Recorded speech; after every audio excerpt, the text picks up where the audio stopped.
तो hi everyone, मैं हूं आप सभी का अपना प्रशांत भैया और लेकर आ गया हूं रैपिड रिवीजन का अगला चैप्टर जो कि है एसिड बेस एंड सॉल्ट्स, जो कि एक इंपॉर्टेंट चैप्टर है। फटाफट से अगले 15 से 20 मिनट के अंदर इस पूरे चैप्टर को रिवाइज करेंगे। ये भी बताऊंगा कि कौन सा टॉपिक आपके एग्जाम के अंदर आने वाला है, किसमें आपको ज्यादा ध्यान देना है, और पूरे चैप्टर को आसान तरीके से हम आज रिवाइज करने वाले हैं।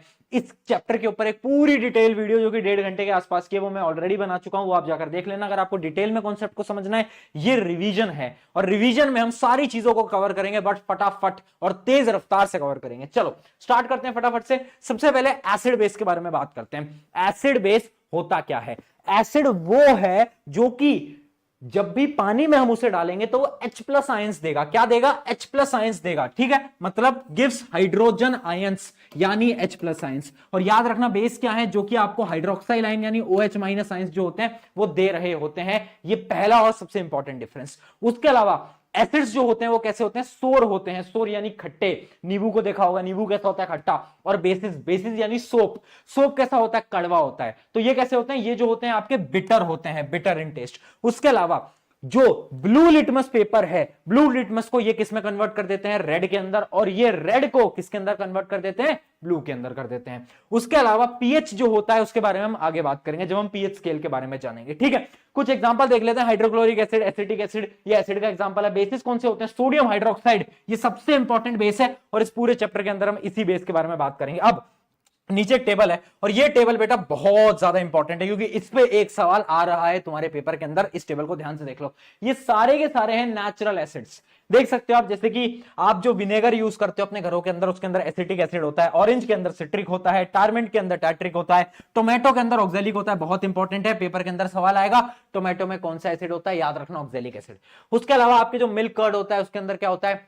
Lactic acid. उसके अलावा आपके लेमन के अंदर सिट्रिक एसिड, एंड स्टिंग के अंदर मिथेनोइक एसिड, और नेटल स्टिंग जो आपकी जो मधुमक्खी काट जाती हैं उनके अंदर भी कौन सी? Methanoic acid. तो ये कुछ नेचुरल एसिड्स हैं, ये आपको याद रखनी है, इंपॉर्टेंट है। ये जो नोट्स हैं ये सारे के सारे नोट्स आपको मिल जाएंगे। कहां पर मिल जाएंगे? डिस्क्रिप्शन में या फिर टेलीग्राम पे। फटाफट से डाउनलोड कर लेना और यूज करना। चलो आगे बढ़ते हैं फटाफट से। अब बात करते हैं इंडिकेटर्स होते क्या हैं। देखो, इंडिकेटर्स एक ऐसे केमिकल कंपाउंड है that changes its colour in the presence of N acid या बेस। अब आपने बोला भैया जो एसिड है वो कैसी है? एसिड खट्टी है। तो हम थोड़ी ना एसिड को बार बार टेस्ट करेंगे और बताएंगे एसिड है बेस है, ऐसे तो नहीं करेंगे ना। कुछ इंडिकेटर्स हैं जिनकी मदद से हम ये बताएंगे कि ये जो है ये एसिड है या फिर ये जो है वो बेस है। इंडिकेटर्स 3 टाइप के होते हैं। सबसे पहला इंडिकेटर होता है नेचुरल। नेचुरल यानी जो कि नेचर के अंदर है। इसके एग्जांपल क्या है? इसके एग्जांपल, सबसे बड़ा एग्जांपल है लिटमस पेपर। देखो ये जो लिटमस पेपर या फिर जो लिटमस सोल्यूशन होता है ना, वो थोड़े पर्पल कलर का होता है। पर्पल कलर का। जैसी मैंने एसिड डाली तो ये रेड में कन्वर्ट हो जाता है, और जैसी मैंने बेस डाला तो ये ब्लू में कन्वर्ट हो जाता है। तो ये है पहले क्या? लिटमस पेपर या फिर लिटमस सोल्यूशन। उसके अलावा क्या है? Hydrangea flower. ये भी इंपॉर्टेंट है, ये भी एक प्रकार का नेचुरल इंडिकेटर है जो कि ब्लू कलर का होता है। जब एसिड में डालते हैं तो वो ब्लू ही रहता है, बट जब हम बेस में डालते हैं तो ये पिंक कलर का हो जाता है। बड़ा इंपॉर्टेंट है। अगला क्या है? टर्मरिक। टर्मरिक कैसा होता है? येलो कलर का होता है। एसिड में सेम ही रहता है, बट जैसी बेस आता है तो टर्मरिक रेड हो जाता है। इसका सबसे बड़ा एग्जांपल है क्या? हल्दी आप लेना और उसको सोप से घिसना। किससे? सोप से। तो आप देखोगे रेड कलर का उसका जो निशान है वो येलो से रेड कन्वर्ट हो जाएगा। क्यों? क्योंकि जैसी बेस मिलता है वैसे ही रेड में कन्वर्ट हो जाता है। उसके अलावा हम देखते हैं सिंथेटिक इंडिकेटर्स। सबसे इंपॉर्टेंट है फिनोप्थिलीन। फिनोप्थिलीन एक कलरलेस सोल्यूशन होता है। एसिड में वो सेम ही रहता है, बट जैसे ही उसे बेस मिलता है वो बदल जाता है। किस कलर के अंदर? पिंक कलर के अंदर क्या कर जाता है? वो बदल जाता है। उसके अलावा मिथाइल ऑरेंज जो होता है, मिथाइल ऑरेंज ऑरेंज कलर का होता है, और ये एसिड के अंदर रेड में हो जाता है और बेस के अंदर येलो के अंदर हो जाता है। ये सारे इंडिकेटर्स इंपॉर्टेंट है। डायरेक्टली सवाल आएगा कि एक कंपाउंड है जिसको मैंने फिनोप्थिलीन के अंदर डाला और उसका कलर पिंक हो गया, तो बताओ वो कंपाउंड एसिड है या बेस है? याद रखना वो क्या होगा? बेस होगा। उसके अलावा ऑल फैक्टरी इंडिकेटर्स होते हैं। ऑल फैक्टरी इंडिकेटर्स वो हैं जिनकी स्मेल बदल जाती है जैसे ही एसिड या बेस आते हैं। इसका सबसे अच्छा एग्जांपल है अनियन या फिर वनीला एसेंस। ये जो चीजें है ना, वनीला एसेंस और ये अनियन, जब भी एसिड होता है तो इसकी स्मेल रहती है, बट जैसे ही बेस आता है तो पता क्या होता है? इनकी स्मेल गायब हो जाती है। No smell. स्मेल जो है इनकी एकदम गायब हो जाती है। तो ये आपके सारे के सारे इंडिकेटर्स थे, सारे के सारे इंपॉर्टेंट है। ठीक है, आगे बढ़ते हैं। अब आ जाती है कुछ रिएक्शन देखते हैं। सबसे पहले एसिड फिर बेस देखेंगे। पहली रिएक्शन आपकी मेटल की किसके साथ? आपकी एसिड के साथ। जब भी हम मेटल और एसिड की रिएक्शन करेंगे तो पता क्या बनेगा? सबसे पहले आपका बनता है एक सॉल्ट, और साथ साथ में हाइड्रोजन गैस क्या होती है? रिलीज होती है। आप देख सकते हो हाइड्रोजन गैस और सॉल्ट। और याद रखना, मैं कॉन्सेप्ट आपको बता देता हूं, एक ऐसी एसिड है जो कि हाइड्रोजन गैस को रिलीज नहीं करती, जो कि होती है आपकी नाइट्रिक एसिड। ये एक एक्सेप्शन है। बट दो ऐसे मेटल हैं जो कि इसको बोलते हैं कि भाई तू कैसे हाइड्रोजन गैस रिलीज नहीं करेगा। वो दो मेटल कौन है? वो दो मेटल हैं मैग्नीशियम और मैग्नीज। ठीक है, ये भी एक इंपॉर्टेंट चीज है जो कि आपको पता होना चाहिए। क्या होता है? हाइड्रोजन गैस रिलीज होती है। हाइड्रोजन गैस का टेस्ट क्या होता है? पॉप साउंड टेस्ट, जो कि पहले चैप्टर के अंदर आपने पढ़ा होगा। अगला देखते हैं मेटल कार्बोनेट्स या फिर मेटल बाइकार्बोनेट्स। जब भी आपका एसिड का रिएक्शन होगा मेटल कार्बोनेट या मेटल बाइकार्बोनेट के साथ, रिएक्शन क्या होगी? सॉल्ट बनेगा, कार्बन डाइऑक्साइड बनेगा और साथ साथ में पानी बनेगा। ठीक है, यही रिएक्शन होगी हर बार। जैसे एग्जांपल देखो, Na2CO3 HCl से रिएक्शन कराया तो क्या हुआ? NaCN बना, ये एक सॉल्ट है, कार्बन डाइऑक्साइड और H2O। अब कार्बन डाइऑक्साइड की टेस्टिंग कैसे होती थी? पहले चैप्टर के अंदर किया जाता था। लाइम वाटर के अंदर हम कार्बन डाइऑक्साइड को पास करते थे, क्या हो जाता था? जो सोल्यूशन था आपका क्या हो जाता था? मिल्की टर्न हो जाता था, जो ये प्रूव करता था कि यहां पर क्या है? यहां पर है आपकी कार्बन डाइऑक्साइड। ठीक है, अगला देखते हैं। अगला आ जाता है आपका मेटेलिक ऑक्साइड। अगर कोई भी मेटेलिक ऑक्साइड है, यानी मान लो MgO। MgO क्या है? एक मेटल का ऑक्साइड। अगर मैं एसिड के साथ रिएक्शन कराऊंगा तो बड़ी खतरनाक रिएक्शन होती है। पता क्या बनता है? Salt plus water, salt plus water. अच्छा, एक चीज आपको पता होगी कि जब भी एक एसिड और बेस रिएक्ट करते हैं, एसिड प्लस बेस जब रिएक्ट करते हैं तो उस रिएक्शन को हम बोलते हैं न्यूट्रलाइजेशन रिएक्शन। आगे मैं आपको दिखा भी देता हूं फटाफट से। तो क्या होता है जब भी आपका एसिड या बेस रिएक्ट करते हैं तो क्या देते हैं? वो देते हैं salt plus water, salt plus water. और इस रिएक्शन को हम क्या बोलते हैं? Neutralisation reaction. अब वापस से आप पीछे देखोगे तो यहां पर भी देखो मेटल ऑक्साइड और एसिड रिएक्ट करे हैं, क्या बनाया? सॉल्ट और वाटर। तो क्या मैं ये बोल सकता हूं कि मेटल ऑक्साइड जो है वो एक प्रकार का क्या है? बेस है, क्योंकि वो एसिड के साथ रिएक्ट करा, सॉल्ट वाटर बनाया। यानी metal oxides are basic in nature. याद रखना, बहुत ज्यादा इंपॉर्टेंट है। उसके अलावा अगला पॉइंट देखते हैं। देखो, आपको पता है लाइम वाटर टेस्ट क्या होता है? हम क्या करते हैं? ये हम सॉल्यूशन लेते हैं, इसके अंदर कार्बन डाइऑक्साइड डालते हैं, क्या बन जाता है? कैल्शियम कार्बोनेट, है ना। और ये मिल्की हो जाता है इस वजह से। अगर मैं वापस से इसके अंदर कार्बन डाइऑक्साइड डालूंगा तो ये आगे की रिएक्शन भी याद रखना। फिर क्या बनता है? फिर हमारा बन जाता है ये आप देख सकते हो, है ना। ये आप देख सकते हो, कैल्शियम बाइकार्बोनेट, ये बन जाता है। और ये जो होता है ना, ये मिल्की नहीं होता, ये मिल्की नहीं होता है, नॉर्मल सोल्यूशन है। तो यानी अगर मैं कार्बन डाइऑक्साइड डालता जाऊंगा तो जो मिल्की सोल्यूशन है वो वापस से कन्वर्ट हो जाएगा और वो मिल्की नहीं रहेगा। ये भी रिएक्शन याद रखेंगे। ठीक है, अब हम देखते हैं बेसिस की रिएक्शन। देखो, बेसिस की रिएक्शन क्या है? सबसे पहले है बेस विद मेटल। यानी अगर मेरा बेस मेटल के साथ रिएक्ट करेगा, बेस क्या है? Sodium hydroxide. सोडियम हाइड्रोक्साइड अगर जिंक के साथ परफॉर्म करता है, रिएक्ट करता है, तो सेम रिएक्शन है, सॉल्ट प्लस हाइड्रोजन। यानी बनेगा सोडियम जिंकेट और साथ साथ में हाइड्रोजन गैस क्या होगी? रिलीज करेगी। याद रखना, बेसिस डू नॉट रिएक्ट किसके साथ? वो जो हम बोल रहे थे ना, metal carbonate, metal hydrogen carbonate, उनके साथ रिएक्ट नहीं करते बेसिस, उनके साथ सिर्फ एसिड रिएक्ट करते हैं, बेस नहीं करते। अगला देखते हैं, अगर मैं एक बेस लाऊं और साथ साथ में नॉन मेटल ऑक्साइड लाऊं। नॉन मेटल ऑक्साइड क्या होता है? जैसे कि अपना CO2। CO2 क्या है? नॉन मेटल ऑक्साइड है, नॉन मेटल ऑक्साइड है ना। तो अगर मैं CO2 लूं और उसके एक बेस से रिएक्शन कराऊं तो पता है रिएक्शन क्या होगी? एक तो सॉल्ट बनेगा और साथ साथ में वाटर बनेगा। तो क्या ये रिएक्शन देख के आपको दिख रहा है कि ये भी एक प्रकार की न्यूट्रलाइजेशन रिएक्शन है? हाँ है। तो क्या मैं बोल सकता हूं कि यहां पर ये जो नॉन मेटल ऑक्साइड है ये एसिड की तरह परफॉर्म कर रहा है? बिल्कुल कर रहा है। तो याद रखना, जो नॉन मेटल ऑक्साइड्स होते हैं they are acidic in nature. सवाल आएगा एमसीक्यू के अंदर, तुम्हारे पेपर के अंदर, तो याद रखेंगे। ठीक है, आई होप यहां तक आपको समझ में आ गया होगा। सारी रिएक्शंस मेटल की, नॉन मेटल की खत्म हो चुकी हैं। आगे बढ़ते हैं।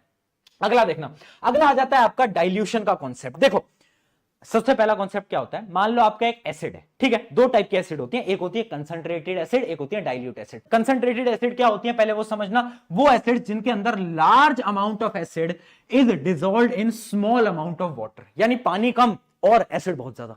और डाइल्यूटेड क्या होती है? इसका अपोजिट, जहां पर पानी ज्यादा है और एसिड क्या है? कम है। अब एक कॉन्सेप्ट जो कि तुम्हारे पेपर में आएगा वो ये होता है कि how water is mixed in acid. क्या हम एसिड लेते हैं, पानी को डाल देते हैं? नहीं नहीं, ऐसा नहीं करते। हम पानी लेते हैं और ड्रॉप बाय ड्रॉप क्या करते हैं? एसिड को उसके अंदर डालते हैं। ये बहुत इंपॉर्टेंट है, यहां पर ये लिखा भी हुआ है, स्टार मार्क कर लेना। ये क्वेश्चन तुम्हारे पेपर के अंदर आएगा कि कैसे हम एसिड्स को पानी के अंदर डिसॉल्व करते हैं। तो याद रखना, एसिड को ड्रॉप बाय ड्रॉप हम डाल रहे होते हैं। ठीक है, अगला देखते हैं। अब देखते हैं strength of acid and base. समझना इस बात को। देखो, स्ट्रेंथ क्या होता है?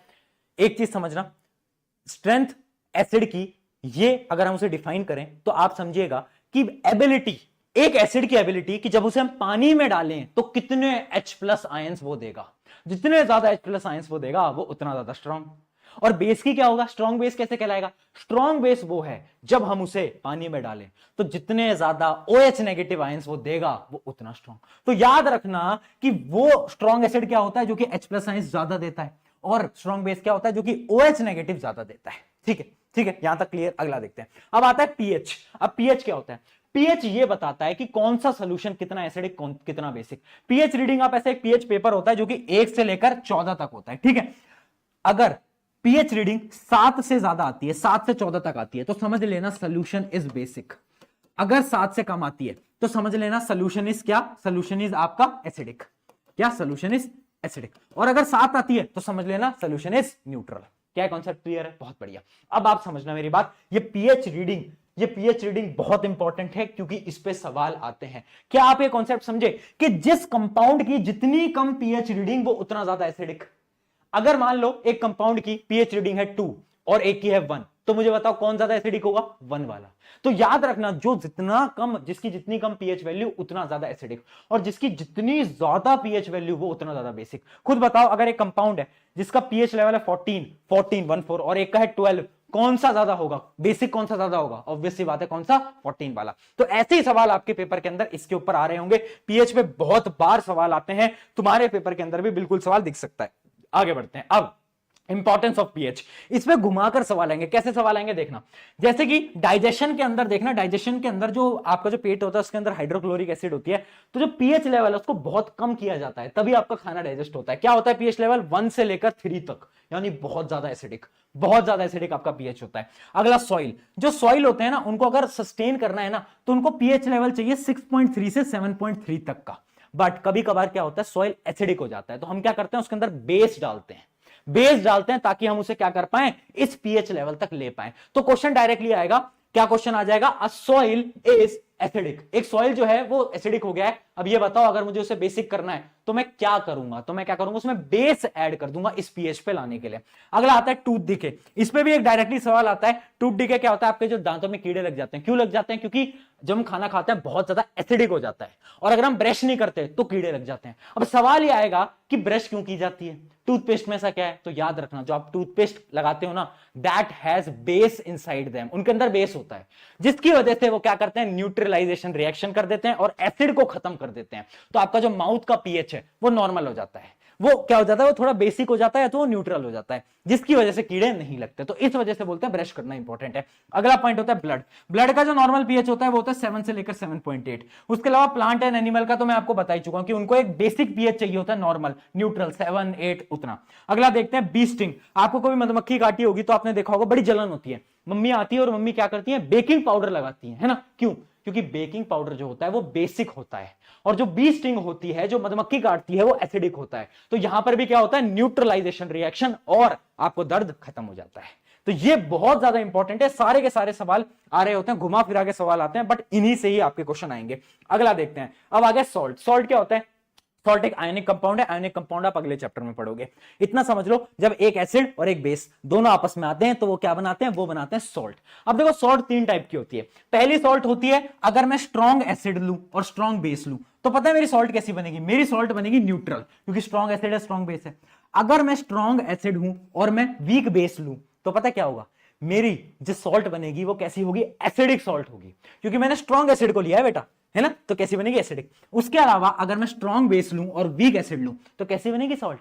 सॉल्ट बन जाएगी फिर मेरी बेसिक, सॉल्ट मेरी रह जाएगी बेसिक। ठीक है, तो ये कुछ 3 प्रकार की सॉल्ट थी। अब देखते हैं रिएक्शन, और यहां से ही पेपर आपका 80% तक पेपर इन्हीं रिएक्शन से आएगा। सबसे पहला हमें जो पढ़ना है वो है सोडियम क्लोराइड, जो कि होती है नॉर्मल सॉल्ट, टेबल सॉल्ट। जो आप घर में नमक खाते हो वो यही होता है, सोडियम क्लोराइड होता है। कैसे बनता है? अब इसकी फॉर्मेशन क्या होती है वो आप समझ सकते हो कि इसकी फॉर्मेशन होती है found in sea water, rock salt वगैरह वगैरह, नमक के पानी वगैरह में मिलता है, उसके अलावा सी वाटर के अंदर मिलता है, अलग अलग जगह से मिलती है ना। इनका मेन काम क्या है? ये जो है एक तो खाने में यूज किया जाता है, और ये रॉ प्रोडक्ट है किसका, सोडियम हाइड्रोक्साइड के बनाने का। बट भैया सोडियम हाइड्रोक्साइड कैसे बनता है, अब वही पढ़ेंगे हम। देखो सोडियम हाइड्रोक्साइड कैसे बनता है। सोडियम हाइड्रोक्साइड क्या है, एक प्रकार का बेस हम बोल सकते हैं। ठीक है, अब ये बड़ा स्ट्रॉन्ग बेस है, तो अब मुझे बताओ ये बनता कैसे। इसका एक प्रोसेस होता है जिसको हम नाम देते हैं क्या, क्लोर एल्कलाई प्रोसेस। क्या देते हैं बेटा, क्लोर एल्कलाई प्रोसेस। बहुत इंपॉर्टेंट है, बहुत इंपॉर्टेंट। ये रिएक्शन आप देख रहे हो NaCl प्लस H2O, जिससे NaOH Cl2 और H2 बनता है। इस प्रोसेस को हम बोलते हैं क्लोर एल्कलाई। बनता कैसे है, एक डायग्राम मैं आपको दिखाता हूं, उसकी मदद से आपको बहुत अच्छी तरीके से क्लियर हो पाएगा। ये जो आप डायग्राम देख पा रहे हो यही है क्लोर एल्कलाई प्रोसेस का। हम क्या करते हैं, एक बीकर लेते हैं, इसके अंदर नमक का पानी डालते हैं, जिसको हम बोलते हैं ब्राइन सोल्यूशन। क्या बोलते हैं, ब्राइन सोल्यूशन। उसके बाद हम क्या करते हैं, एक एनोड डालते हैं, एक कैथोड डालते हैं, और बिजली पास करते हैं। अब क्या होता है कि वो जो NaCl का सोल्यूशन है ना पानी में, जिसको हम ब्राइन सोल्यूशन बोल रहे हैं, वो टूटने लगता है, तो एनोड की तरफ तो क्लोरीन गैस बनती है और यहां से क्लोरीन गैस ऊपर निकल जाती है और यहां पर हाइड्रोजन गैस बनती है और हाइड्रोजन गैस ऊपर निकल जाती है। तो यानी एनोड पे क्लोरीन, कैथोड पे क्या, हाइड्रोजन। और आपका एक और प्रोडक्ट बनता है जो कि हमें चाहिए, जो कि है क्या, सोडियम हाइड्रोक्साइड, NaOH। NaOH कहां से, यहां से निकल के आ जाता है आपका NaOH। तो आपके पास NaOH भी आ गया, Cl2 भी आ गया और हाइड्रोजन भी आ गया। अब सवाल आएगा कि क्लोर एल्कलाई प्रोसेस के यूजेस क्या हैं, जो इनके प्रोडक्ट बने हैं ना, 3 प्रोडक्ट, उनके यूजेस क्या हैं। तो यूजेस याद रखना, Cl2 का मेन काम क्या होता है, Cl2 जो होती है क्लोरीन गैस, वो वाटर ट्रीटमेंट के काम आती है ना, आपने देखा होगा स्विमिंग पूल वगैरह साफ करने के यही गैस काम आती है। उसके अलावा हाइड्रोजन तो एक तरीके का फ्यूल है, तो हाइड्रोजन इज अ फ्यूल, तो फ्यूल में काम आता है। उसके अलावा जो आपका NaOH है, NaOH बहुत जगहों पे काम आता है ना। बेसिकली NaOH एक स्ट्रॉन्ग बेस है, तो बहुत फॉर्मेशन आगे हम आगे देखेंगे, उसके अंदर भी आपका NaOH काम आ रहा होगा। तो ये सारे के सारे इसके यूजेस हैं, ठीक है। तो ये इंपॉर्टेंट है, क्लोर एल्कलाई पे एक सवाल आएगा, अभी बता रहा हूं, लिख कर ले लो चाहे तो, गारंटी से बता सकता हूं इस पे सवाल आएगा। अगला देखते हैं, अगला देखते हैं हम क्या, सोडियम हाइड्रोजन कार्बोनेट। यानी सोडियम हाइड्रोजन कार्बोनेट क्या होता है आपका, सोडियम हाइड्रोजन कार्बोनेट होता है बेकिंग सोडा। देखना बेटा, बेकिंग सोडा क्या होता है, देखो बेकिंग सोडा जो है वो कैसे हम बना रहे हैं, सिंपल सा प्रोसेस है। हम लेते हैं क्या, हम लेते हैं नमक का पानी यानी ब्राइन सोल्यूशन। हमने क्या करा, हमने ब्राइन सोल्यूशन को लिया, ब्राइन सोल्यूशन में से कार्बन डाइऑक्साइड पास कराई, साथ साथ में से हमने अमोनिया ले लिया, अमोनिया।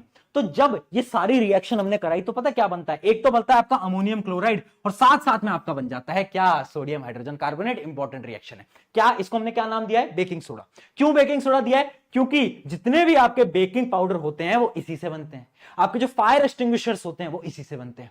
तो इसके यूजेस क्या है, baking powder, antacid, soda acid जो कि होता है फायर एक्सटिंग्विशर, ये सारे इसके यूजेस हैं। यूजेस पे सवाल बिल्कुल आ सकता है, कैसे बन रहा है, रिएक्शन आपको याद रखनी है। अगला देखते हैं, अब अगली रिएक्शन हमारी आ गई है किसकी, सोडियम कार्बोनेट। सोडियम कार्बोनेट कुछ नहीं होता, हमने जो सोडियम बाइकार्बोनेट लिया था ना, अगर मैं उसको हीट कर दूंगा, अगर मैं इसको हीट करूंगा, मान लो मैंने इसको हीट करा, तो कुछ नहीं होगा, ये सोडियम कार्बोनेट में टूट जाएगा, साथ साथ में CO2 प्लस H2 के अंदर टूट जाएगा। उतनी इंपॉर्टेंट रिएक्शन नहीं है, ठीक है। तो ये क्या होगा, टूट जाएगा। बट इसके बाद क्या होगा, ये जो बना है ना, ये पानी के मॉलिक्यूल से जुड़ेगा, पानी के मॉलिक्यूल से जुड़ जाएगा और ये फाइनली क्या बनाएगा, ये बनाएगा, देखना यहां पर, सोडियम कार्बोनेट डेसाहाइड्रेट।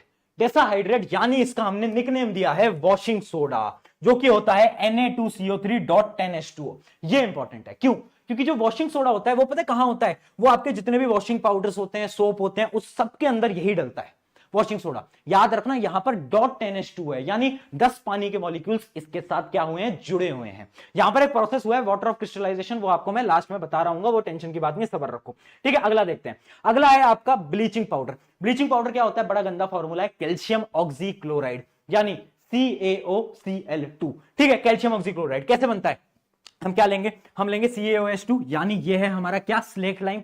स्लेट लाइम में से हम क्लोरीन गैस को पास कराएंगे, क्लोरीन गैस को हमने पास कराया तो हमारा प्रोडक्ट बन जाता है ब्लीचिंग पाउडर CaCl2, साथ साथ में पानी बन जाता है। इंपॉर्टेंट रिएक्शन है, ठीक है। अब देखो इसका मेन काम क्या है, ये आपके ब्लीचिंग पाउडर बनाने के काम आता है, साथ साथ में टेक्सटाइल इंडस्ट्रीज, वो जो हेयर कलर कराती हैं लड़कियां, वो पहले ये ब्लीच ही किया जाता है। तो ब्लीचिंग पाउडर बनाने में सबसे ज्यादा योगदान किसका है, आपके किसका, स्लेट लाइम का। स्लेट लाइम से क्लोरीन पास करके ही ये बन रहा होता है। चलिए अगला देखते हैं, अगला आ जाता है आपका कैल्शियम सल्फेट हेमीहाइड्रेट यानी CaOSO4.12H2O। याद रखना यहां पर हाफ H2O, ये क्या होता है, ये होता है प्लास्टर ऑफ पेरिस। आपके घर के अंदर बोला जाता होगा POP, बोलते हैं ना बेटा POP ला दे। POP क्या होता है, हमने एक कंपाउंड होता है गिप्सम, गिप्सम क्या होता है CaSO4.2H2O। इसको हम हीट करते हैं, जब इसको हीट करते हैं तो इसमें से 1.5 पानी का मॉलिक्यूल, 1.5 पानी का मॉलिक्यूल चला जाता है और बचता है कितना, CaSO4.12H2O, और यही होता है प्लास्टर ऑफ पेरिस। आपने देखा होगा आपके सीलिंग के अंदर लगा होता है, जो आपके सीलिंग में जो हार्ड स्ट्रक्चर आप देख पा रहे हो ना, वो यही है प्लास्टर ऑफ पेरिस। तो इसका मेन काम क्या है, used in plasters for supporting fractures, bones, making toys, decorations, making surfaces smooth. जितने भी आपके घरों के अंदर है, टॉयज के अंदर, सारी जगह आपका प्लास्टर ऑफ पेरिस यूज किया जाता है। याद रखना CaSO4.12H2O। अब तुम्हारे मन में सवाल आ रहा होगा, ये हाफ, ये क्या हो रहा है, .10H2O, ये सब क्या होता है, आखिर ये वाटर ऑफ क्रिस्टलाइजेशन होता क्या है, ये तो बता दो। तो देखो मैं आपको बताता हूं वाटर ऑफ क्रिस्टलाइजेशन क्या होता है। बेसिकली होता क्या है, वाटर ऑफ क्रिस्टलाइजेशन एक ऐसा फॉर्मूला है, एक ऐसा फिनोमिना है जिसमें एक मॉलिक्यूल से पानी के अलग अलग मॉलिक्यूल्स जुड़ जाते हैं। केमिकल फॉर्मूला में ही जुड़ जाते हैं। मैं सोल्यूशन नहीं बना रहा हूं, केमिकल फॉर्मूला में ही जुड़ जाते हैं और उसी प्रोसेस की वजह से क्या बन जाता है, उस सब्सटेंस का क्रिस्टल बन जाता है, वो सॉलिड फॉर्म में आ जाता है, वो क्रिस्टल बन जाता है और उसी को हम बोलते हैं उस प्रोसेस को वाटर ऑफ क्रिस्टलाइजेशन। इसका एक और एग्जांपल है, देखना, इसका एग्जांपल है ये कॉपर सल्फेट CuSO4.12H2O। इसका कलर पता क्या होता है, ब्लू होता है। बट अगर मैं इसे हीट करूं, अगर मैं इसके 5 पानी के मॉलिक्यूल्स खींच लूं ना, तो इसका कलर पता क्या हो जाएगा, व्हाइट। ये कलरलेस हो जाएगा, ये व्हाइट कलर का हो जाएगा। मतलब पहले ब्लू था, बाद में क्या हो गया, बाद में कैसा हो गया, बाद में हो गया आपका व्हाइट, जब मैंने हीट करा। तो इस वजह से वाटर ऑफ क्रिस्टलाइजेशन बड़ा जरूरी है और बहुत सारे कंपाउंड्स इस वाटर ऑफ क्रिस्टलाइजेशन वाले फिनोमिना को क्या करते हैं, फॉलो कर रहे होते हैं। ये था आपका सारा का सारा चैप्टर, यहां पर लिखा भी हुआ है, contains water molecules, their crystal structure known as water of crystallization. ठीक है, आई होप ये सारे कॉन्सेप्ट क्लियर हो गए होंगे, सारे इंपॉर्टेंट पॉइंट्स मैंने बता दिए हैं। अब फाइनली हम बढ़ते हैं किसके ऊपर, आज के सवाल के ऊपर, जो कि आपको कमेंट में बताना है। सवाल है विच acid is present in tomato. जल्दी से ABCD आंसर लिखो फटाफट से। मिलते हैं अगले लेक्चर की तरफ। आई होप आपकी मदद हुई होगी। Take care.